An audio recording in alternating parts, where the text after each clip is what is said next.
textos, la idea será de nuevo, ¿no?, que nos resuenen durante la tarde, luego por la noche los podamos compartir, los leemos y los comentaré un poco, porque en el fondo son, bueno, tres testimonios, ¿no? Uno es de la patriarca Atenágoras. Fueron amigos con Pablo VI desde el inicio del diálogo ecuménico con la Iglesia Oriente. Bueno, un abrazo muy significativo que se dieron entre los dos en Jerusalén, bueno, en Nazaret. Y dice así este texto de un hombre sabio: hay que hacer la guerra más dura, que es la guerra contra uno mismo. Hay que llegar a desarmarse. Yo he hecho esta guerra durante muchos años. Ha sido terrible, pero ahora estoy desarmado. Ya no tengo miedo a nada, ya que el amor destruye el temor. Estoy desarmado de la voluntad de tener razón, de justificarme descualificando a los demás. No estoy en guardia, celosamente crispado sobre mis riquezas. Acojo y comparto. No me aferro a mis ideas ni a mis proyectos. Si se me presentan otros mejores, o ni siquiera mejores, sino buenos, los acepto sin pesar. He renunciado a hacer comparaciones. Lo que es bueno, verdadero, real, para mí siempre es lo mejor. Por eso ya no tengo miedo. Cuando ya no se tiene nada, ya no se tiene temor. Si nos desarmamos, si nos desposeemos, si nos abrimos al hombre Dios que hace nuevas todas las cosas, nos da un tiempo nuevo en el que todo es posible. Es la paz.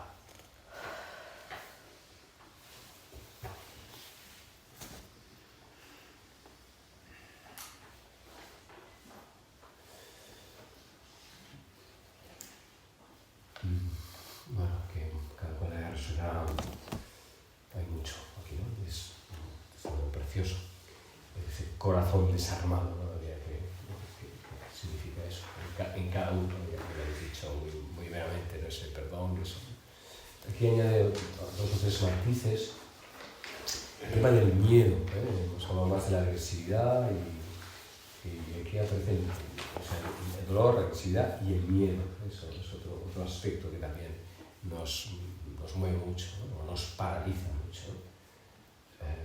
También es muy reactivo y muy compulsivo y sobre todo también como muy inconsciente, nos atrapa desde un lugar que no sabemos, ¿no? Y ahí lo que hay es miedo y no nos damos cuenta de que es eso. En el fondo, y nuestra reacción desproporcionada, defensiva, es porque sentimos esa amenaza. Bueno, claro, si el miedo es a perder algo, ¿no? Bueno, miedo a que nos dañe, por supuesto, ¿no? Pero quizás aquí el aspecto sería el miedo a perder algo, ¿no? Que es mi idea, mi postura, mi posición, todos los míes que cada cual acumula, digamos, ¿no? Y eso está amenazado, digamos, ¿no? Claro, depende de cómo tenemos la garra, ¿no? Si está agarrado, ¿no? Pues entonces tenemos la mano paralizada y de ahí no soltamos, ¿no? Pero hay un corazón desarmado, digamos, es el lento proceso de toda nuestra vida, de nacer así, crispados, ¿no? Como un niño pequeñito que cuando se le da un dedo agarra el dedito, ¿no? Porque decir que ese gesto está bonito, pero en el fondo es la necesidad de sentir apoyo, de sentir presencia, de sentir, ¿no? Seguridad, sí. Todo eso, sí, seguridad, cariño, seguridad. Bueno, ese dedo es muy gordo, ¿no? Mientras o sea, de estar así, ¿no? Así, ese dedo de algo mucho más de mayores, todavía estamos agarrando y cortamos los dedos que no concito todo eso que, de estar así, donde las manos se nos atrofian, incluso de estar tutela así, hasta las uñas crecerían y nos atravesarían, ¿no? Por dentro de estar así, ¿no? Así,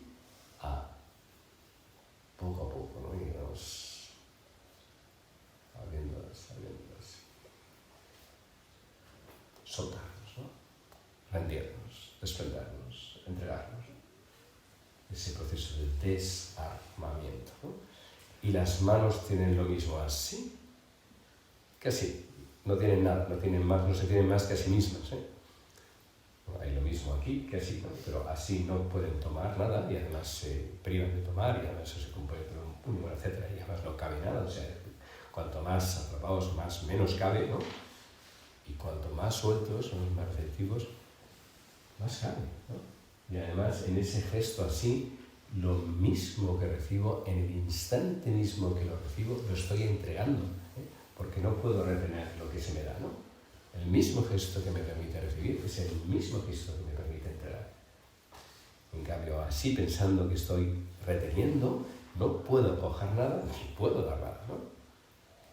Bueno, pues este movimiento tiene mucho que poderse como identificar en actitudes como muy primarias y muy constantes y muy presentes en muchas cosas, ¿no? Las manos son las mismas, así no pueden recibir nada, así lo pueden recibir, acoger todo y al mismo tiempo entregar todo. Pero para esto hay que ser libre, ¿no? Hay que poderse soltar, ¿no?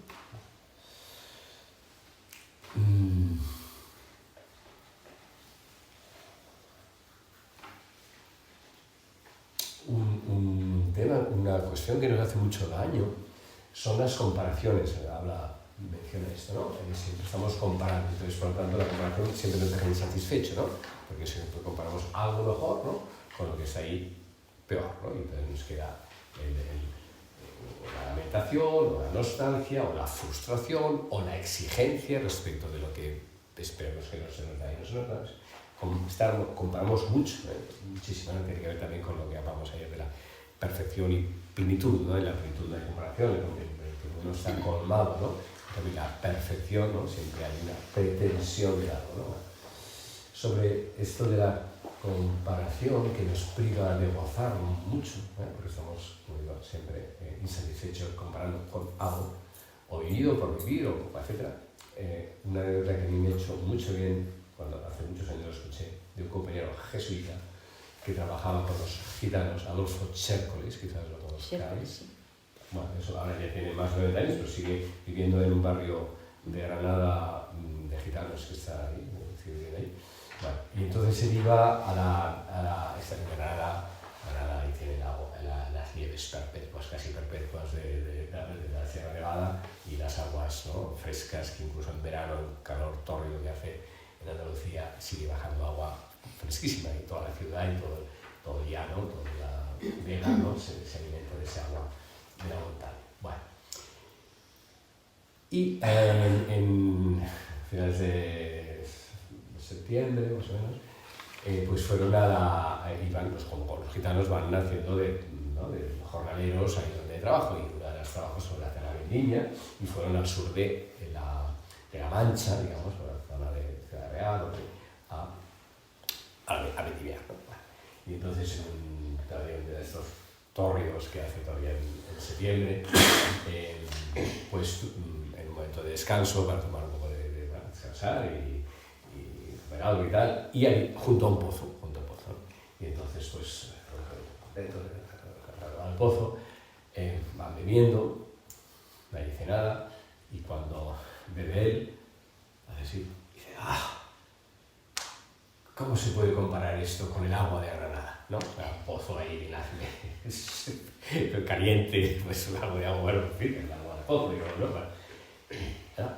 ¿Cómo se puede comparar esto con el agua de Granada? Y nadie le dijo nada, nadie le respondió. Y vuelvo a decir, pero ¿no habéis notado la diferencia que hay en el agua de este pozo con el agua que tenemos siempre en Granada? Nadie dice nada. Por tercera vez, pero no te das cuenta, entonces el matriarcado de ese grupo gitano, la mujer que estaba recién gitana, se lo queda mirando por una mirada gitana, ¿no? Y dice, y a ti, Adolfo, porque se llama Adolfo, y a ti, Adolfo, ¿de qué te sirve ahora el agua de Granada? ¿Y a ti, de qué te sirve ahora el agua de Granada? Es lo que hay. El don está allí, en ese agua. Y si no aprecias el don que se te está dando comparando con el don que en ese momento no tienes, te quedas sin los dos dones, porque el agua de Granada no lo tienes y el agua que te está dando ese pozo sí lo tienes, pero tampoco lo aprecias, por lo tanto lo desprecias, ¿no? Por lo tanto quedas, cuando comparamos algo nos quedamos sin las dos cosas, sin la que estamos comparando, lo que tenemos, y la que estamos recibiendo, no la apreciamos, por lo tanto nos quedamos sin las dos cosas, ¿no? Bueno, pues eso a mí me ha ayudado muchísimo. Y a ti, Adolfo, ¿de qué te sirve ahora el agua de Granada? Pues esa lección no se la olvidó haber subido, ¿eh? Y ya, bueno, yo son los primeros ejercicios que daba sobre las bienaventuranzas. No sé qué bienaventuranza sería. El día de los pobres, porque la tierra, o, ¿no? O los limpios de corazón, ¿no? La quedaría, ¿no? No, qué bello, ¿no? No, pero es que esto tiene muchas consecuencias, ¿no? Bueno, pues esta era una mujer libre, una mujer sabia, ¿no? Una respuesta así es la que tenemos por sabiduría, ¿no? En este punto es un pueblo sabio, ¿no? Acostumbrado a la renuncia, acostumbrado a acampar ahí donde hay lo que hay, pues agua de pozo, pues ese es el agua que te quita ahora la sed, no la de la semana pasada ni la semana que viene. La semana que viene ya no tendrás, no deberías de haber muerto de sed si no has bebido ese agua, ¿no? Bueno, pues eso es tener un corazón desarmado, ¿no? Corazón que no compara, porque cuando comparamos estamos exigiendo a ese agua que sea como yo quiero que sea, cuando ese agua es la que es y se sale ahí, no sale en otro sitio, ¿no? O sea, hay mucha cosa ahí detrás de las comparaciones que hacemos, ¿no? Bueno. Corazón desarma. El siguiente texto, pues veréis que casi empalma directamente con la tribu gitana esta. Es un texto sufí y dice: Dios me interpeló. Abu Yazid, nadie se acerca tanto a mí como el que viene a mí con aquello que no es mío. Dios mío, ¿qué es eso que no es tuyo y que permite acercarse a ti? ¿Dónde debo conseguir eso que no es tuyo? Abu Yazid, la privación y la pobreza no son mías, pero tengo la posibilidad de hacer acercarse a mi alfombra a quienes las desean. Dios mío, muéstrame la gente de la pobreza y de la privación. Él me los mostró. Era un grupo diseminado. No vi entre ellos empujones ni rivalidad. En su puerta no había gritos ni ruidos. Entonces yo le prometí no preferir nada por encima de la privación y de la pobreza.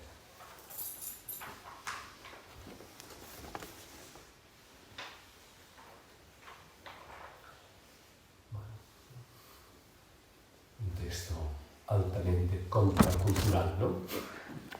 Altamente.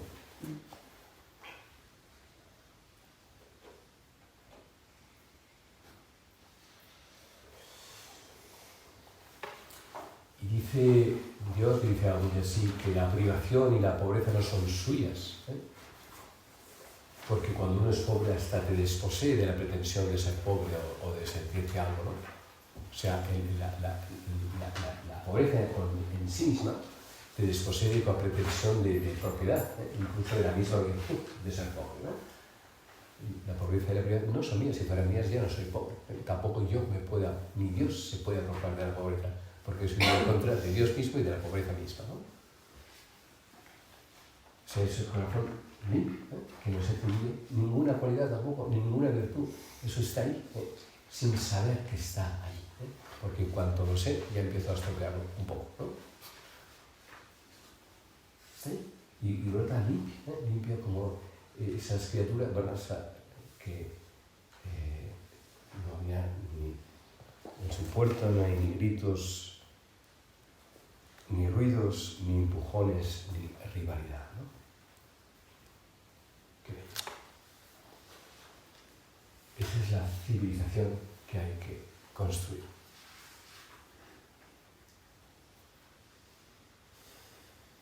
Y el reto civilizatorio en el que nos encontramos, en el que estamos perdiendo y vamos a perder muchas cosas, necesariamente hemos de perder muchas cosas, porque no podemos ir al ritmo que vamos todos deseando eso. Entonces, por un lado, o nos las quitarán o nos desaparecerán, o sea, vamos a perder muchas cosas gracias a Dios.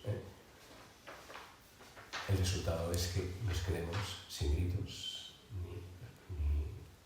ni ruidos, ¿no? Y gozosos de vivir en lo esencial, digamos, ¿no? Y de necesitarnos los unos a otros, en lugar de pelearnos los unos contra los otros, ¿no? Sí, vamos hacia un tiempo de privación, pero ese tiempo de privación ha de ser voluntario, ¿no? Porque si no es voluntario lo vamos a pasar muy mal, ¿no?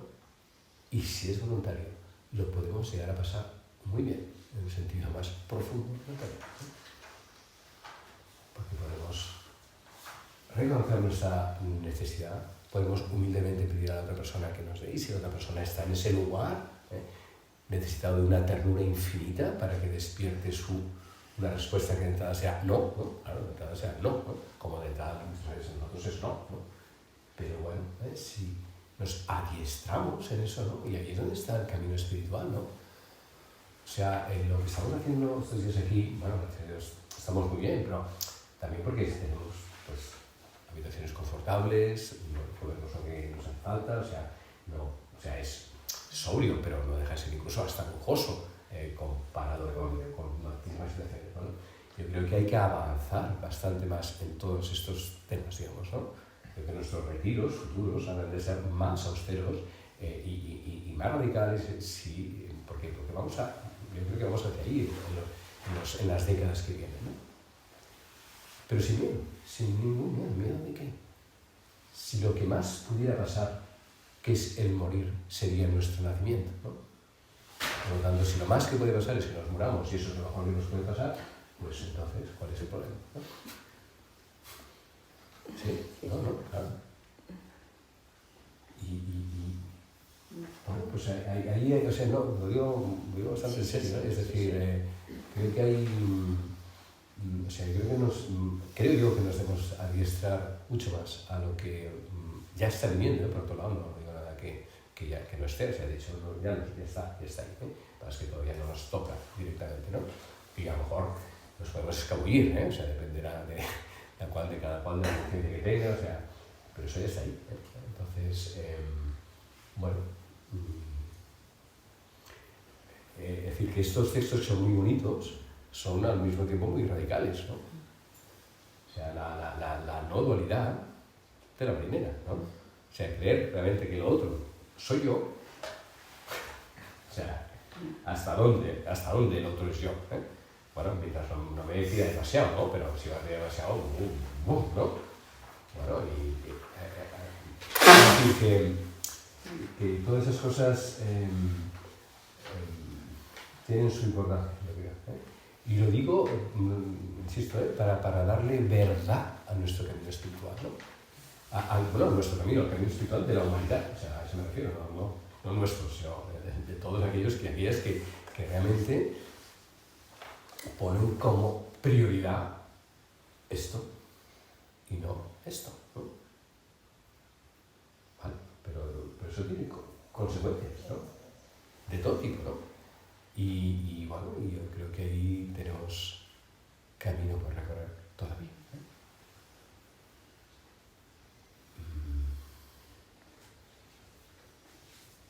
Pero tiene sus consecuencias y cada cual también, ¿eh? No lo digo para asustar, lo digo para tomar conciencia, de esto donde ya estamos, ¿eh? O sea, me impresiona muchísimo el grupo de la flotilla que está yendo hacia Gaza, dispuestos a lo que sea, y saben que perfectamente pueden morir. Pero bueno, les es igual, o sea, no les es igual, pero están dispuestos, ¿no? Y bueno, o sea, en este momento la noticia como está a última hora, ¿no? No hay demasiadas miradas ahí para que no sean demasiado salvajes, ¿no? Pero bueno, es estar dispuesto a, pues es un señuelo internacional para decir, vamos a admitirlo, pues hay 200 personas que no lo han admitido y están ahí pues llegando hasta donde puedo. ¿No? Todos estamos llamados a hacer eso, evidentemente, ¿no?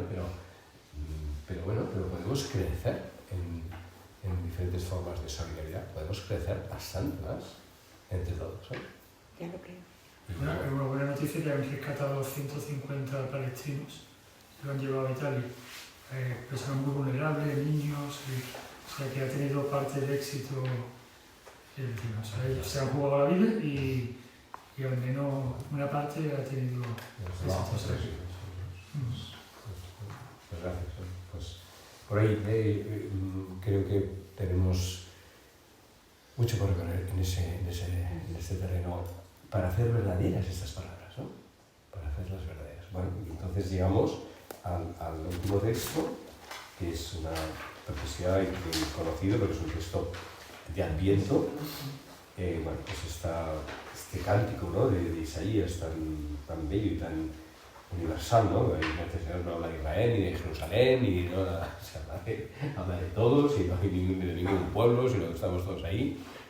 El lobo habitará con el cordero, la pantera se tumbará con el cabrito, el novillo y el león pacerán juntos, y un niño pequeño los pastoreará.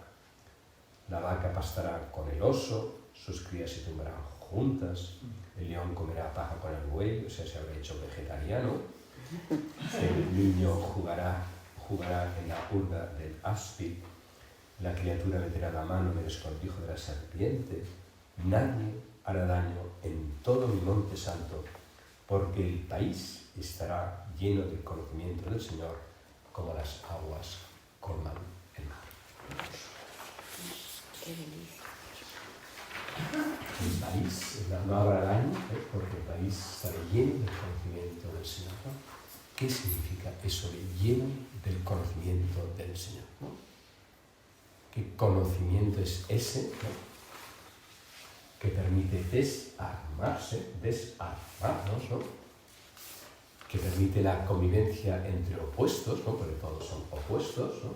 Que a un mismo nivel se devoran el uno al otro, porque además incluso la ley de la naturaleza está hecha para que se devoren unos a otros.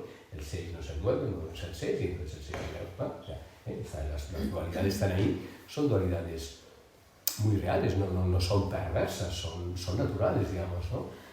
Pero claro, no se trata de que sea natural, sino de que sea sobrenatural, ¿no? ¿Y cómo se sobrenaturaliza lo natural? Pues abrazando profundamente lo natural, no eludiéndolo, ¿no? Comprendiéndolo en profundidad. Y ese es el conocimiento del Señor. Es decir, cómo Dios conoce las cosas, que no las conoce dualmente, de aquí la no dualidad, en el sentido que supera la tensión, la oposición, ¿no? Y ve desde otro sitio, ¿no? Toda la montaña estará llena del conocimiento de Dios, como las aguas están llenas de mar. ¡Wow!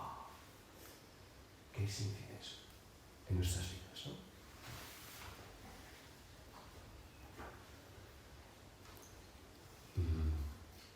Esa frase de Einstein, cuando se ha hecho repetir y aplicar aquí, dice, ningún problema se puede resolver en el mismo estado de conciencia que lo ha provocado.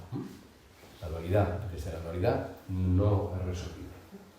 ¿Cuál es ese otro lugar desde donde se resuelve la dualidad que permite trascenderla, digamos, ¿no? Ese conocimiento del Señor, ¿no? Bueno, pues, del mismo modo que antes acabamos de decir, ¿no? El tiempo que viene, bien, en el que estamos, ¿no? En el que ya estamos, ¿no? Que pide de nosotros unos actos audaces, a mi parece, de solidaridad y de reconocer una serie de cuestiones que cada uno también tiene que escuchar y ver y tal. También, con la misma fuerza, se requiere sabiduría. O sea, necesitamos tiempo de sabiduría. Porque, ¿qué pasa, no? Información tenemos muchísima. Y además, totalmente equívoca y nada verificable. Que tengamos conocimiento ya es más discutible. Bueno, algunas cosas lo conocemos y otras no tanto. Pero sabiduría. Y enseguida notas quién habla con sabiduría, de quién no, o cuando hablamos, no de otros, sino incluso de nosotros mismos, ¿no? Si hablamos desde la información, si hablamos desde el conocimiento, o si hablamos con sabiduría, ¿no? ¿Y qué significa hablar con sabiduría, ¿no? Creo que sería una buena pregunta, ¿no? Porque tiene que ver con la no violencia, ¿no? Tiene que ver con todo esto que estamos diciendo de trascender las dualidades en las que quedamos atrapados, quedamos encallados, ¿no? Entonces un camino ciertamente es el del amor, de la ternura, sin duda, eso está claro, o sea, el camino afectivo, tierno y ético de la acción solidaria, de la acción justa, digamos, de la acción valiente, pero queda el camino del conocimiento espiritual, del conocimiento de la sabiduría que estamos diciendo, ¿no? Que es tan importante como nosotros dos, podemos hablar del campo afectivo, que es la ternura de unos con otros, y eso que también se ha mencionado, esa ternura infinita. El otro, todos estamos dotados de ternura infinita, y cuando somos capaces de frenar la primera reacción y entender que detrás hay esa necesidad, ahí digamos, es el campo del amor, por decirlo así. Estaría el campo de la acción, el campo ético, el campo del compromiso ciudadano, en sus diferentes modalidades, también necesario y indispensable, y el tercer campo, que es el de la sabiduría, ¿no? El del conocimiento del Señor, ¿no? Que pone mucha más, digamos, dulzura y profundidad y altura y anchura a los dos primeros campos, porque, bueno, afectivo, bien si tienes el don de la ternura, pero si no, amar cuando no puedes, bueno, el compromiso ético y tal, cuando te supera, cuando, pues también, hasta dónde y cómo, y bueno, ¿no? Si a eso le damos el tercer ingrediente, digamos, junto con los otros dos, por supuesto, conocimiento del Señor. Entiendo que el tiempo de meditación que digamos en nuestras vidas, el tiempo que cada cual le pone de meditación, estos días estamos haciendo bastantes horas de meditación, ¿no? ¿Con qué conectamos ahí, no? Cuando estamos en silencio, ¿con qué del silencio conectamos, ¿no? Porque es uno de los manantiales de sabiduría. Todas las inscripciones que hay por todas las piedras de este bello valle hablan de eso, ¿no? De ese silencio que nos hace sabios, ¿no? Bueno, ¿por qué el silencio nos hace sabios? ¿Qué tiene el silencio que aporta sabiduría, ¿no? ¿Por qué nuestra práctica meditativa, qué aporta mi práctica meditativa en mi vida para darle ese sabor, ¿no? Que da la sabiduría, esa altura, anchura y profundidad propia de esa montaña santa sumergida en el océano de Dios, ¿no? Porque toda la montaña estará sumergida en el océano divino, ¿no? De alguna manera es lo que podríamos también traducir de este texto, ¿no? Bueno, pues eso, ¿no? En nuestra medida, ¿no? Como lo recibimos, como lo traducimos, pues ahí quedan las pistas para esta tarde.